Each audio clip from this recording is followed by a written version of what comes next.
Hi everyone, and welcome to StudioJake. I, of course, am your host, Jacob Airy. Thank you for joining me today.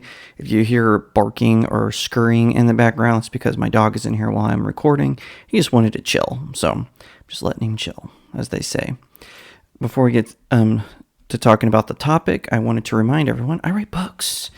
I've got a paranormal novel called Cacophony, A Tale of Faith and Fear. It's about a group of demons who want to take over a town and angels who are sent to stop them. I also have this fantasy series. These are the first two in a trilogy. This one is Seven Royals, All Good Things. It is the first in the series, and of course, Seven Royals, Breaking the Stars is the sequel. You can get all of these books on Amazon or BarnesandNoble.com.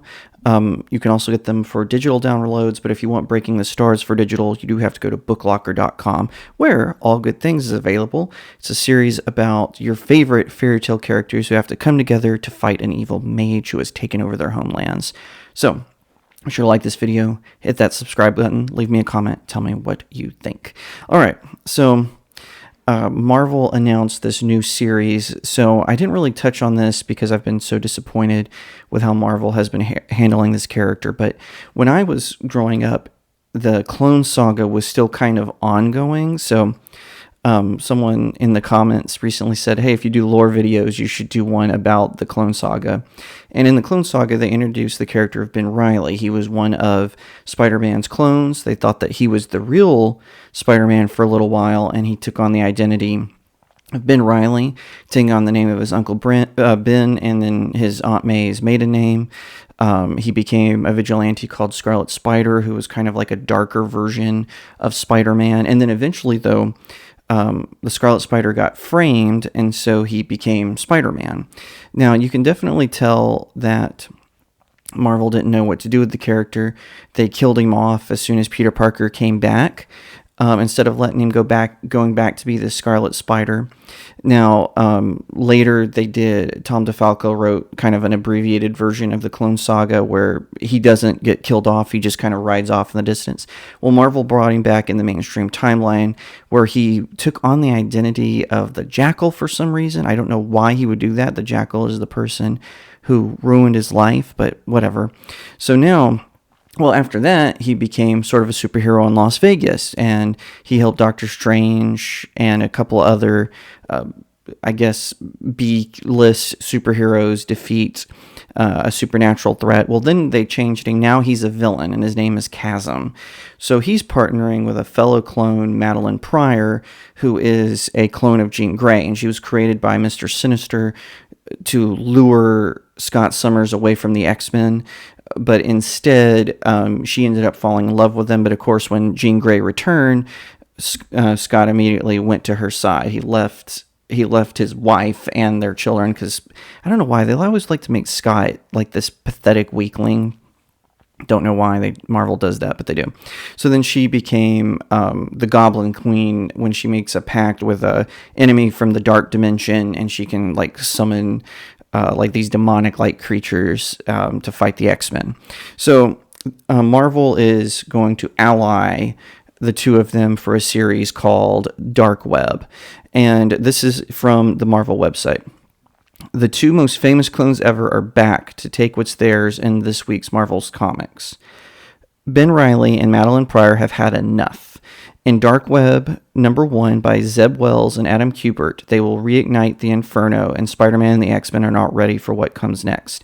Plus, what role does Venom have in all of this? The sun is setting, dusk is approaching, and it's going to be a long night. Limbo's takeover of New York City begins in Dark Web #1.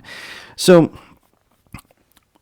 Marvel sales have been pretty bad lately because instead of bringing back sort of old school writers, they've done a whole bunch of diversity hires who didn't actually know what they were doing and don't know the lore of these characters.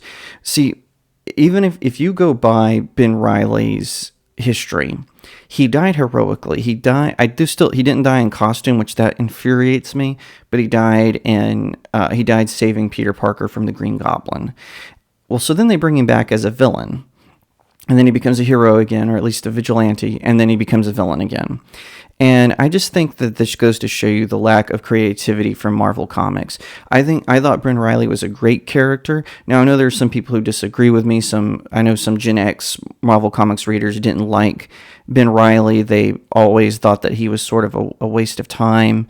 But I liked him. He was not Spider-Man, but he had already become Scarlet Spider by the time I was reading comics. I actually have the entire Scarlet Spider original run. It's one of my prized collections. I was going to get it out for this video, but I didn't want to dig out the box since, we just moved to Phoenix. Everything's kind of chaotic right now. But, I just wanted to say you can just really tell that Marvel doesn't know what to do with these characters that they created in the 90s, and DC really doesn't know what to do with them, what to do with their characters either. But what I think they're trying to do with Dark Web in particular is, you see, like recently you've been seeing Marvel has been doing a lot of crossover events. And personally, I like it when Spider-Man and the X-Men team up. I think that they go well together. But it just seems like, they just did the Judgment Day with the Avengers. They did the Avengers versus X-Men versus Eternals. They just did Inhumans versus X-Men. They've been doing all of these really broad story arcs as opposed to doing single issue adventures or 5-parters, which is what they were doing when I was reading Spider-Man. And I really think that they're testing the waters to see if they could get some film arcs from this. Because if you notice, the MCU, they took inspiration a lot from the 60s, 70s, and 80s with the first 3 Marvel phases. And say what you want, I know especially Marvel Phase 3, the MCU Phase 3, it wasn't really up to snuff compared to the first 2. I still liked aspects of it. I liked a whole bunch of films in it. But with Phase 4, it's like they skipped and they went to Marvel Now, which was kind of their answer to the New 52. The New 52 actually sold pretty well, but then people just kind of got tired of the setup of it. But with Marvel Now, it was a disaster from the beginning. No one liked it.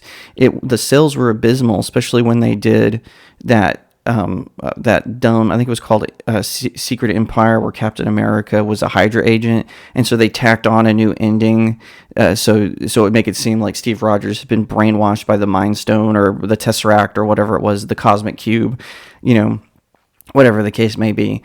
And now they're kind of entering, post-Marvel Now, they're kind of entering this new center where they're trying to gin up their newer characters that people don't really care for, while also revisiting some of their classics. So like the X-Men, like Spider-Man, they're bringing back Ben Reilly and Madelyne Pryor and all of these, and it's just not working. No one's really buying it. Now, I think Dark Web issue 1 will sell very well.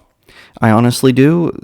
Comic books like this, their number 1 issues often sell really well, but I just don't think that this is going to go anywhere. I mean, I think about Axe and Judgment Day and Humans versus the X-Men and all that. You don't really hear a lot about that.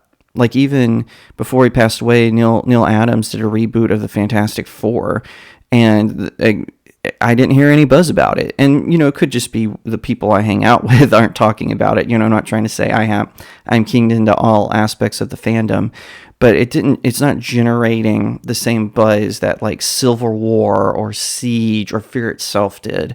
I remember those story arcs. Fear Itself, I still think, is one of the best comic book arcs that Marvel ever produced, at least in modern times.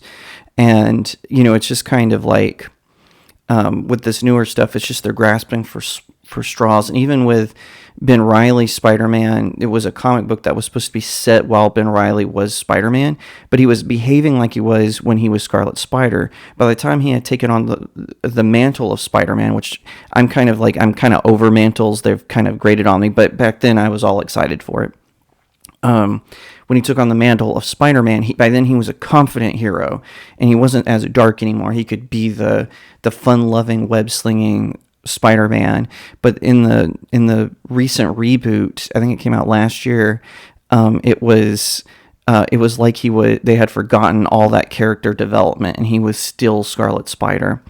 and they introduced this dumb psychiatrist character that was like, that was, of course, have to talk about his